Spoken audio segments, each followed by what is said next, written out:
On en vient maintenant à ce plan d'action commun contre les espèces marines envahissantes dans la région de l'océan Indien. Il est élaboré par des experts réunis sous la commission de l'océan Indien. Durant des sessions de travail de 3 jours, les spécialistes ont décortiqué les expériences marines de chaque pays représenté, discuté des enjeux écologiques et économiques, mais ils ont surtout créé une plateforme d'engagement régionale qui vient définir les priorités de prévention et de gestion qui s'imposent. Rupeshna Ajuta. Elles agissent dans l'invisibilité. Les espèces marines envahissantes passent souvent inaperçues jusqu'à ce que leurs effets irréversibles sur l'écosystème ne se fassent ressentir. Le paysage marin se redessine. Les coupables sont l'interaction entre les déplacements naturels des espèces à travers les mers, le changement climatique et les activités humaines telles que l'aquaculture et le trafic maritime, par exemple.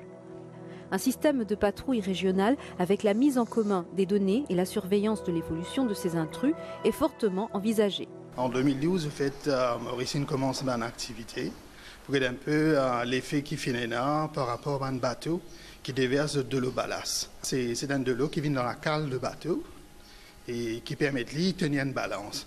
Alors quand je bouge d'un pôle à un autre pôle, alors parfois j'ai besoin de faire un déversement.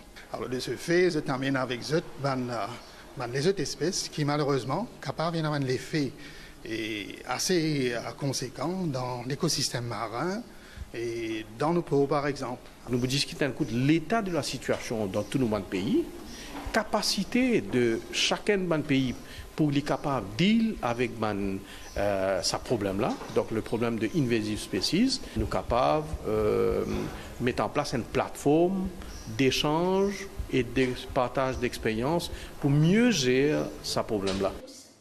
Ce programme COI Biodiversité, financé par l'Union européenne, permet de traquer ces espèces marines envahissantes qui perturbent la dynamique des écosystèmes. Les actions s'articulent autour de l'identification, la catégorisation et la gestion durable pour la protection, la conservation de notre biodiversité et la synergie entre l'épanouissement économique et écologique des océans.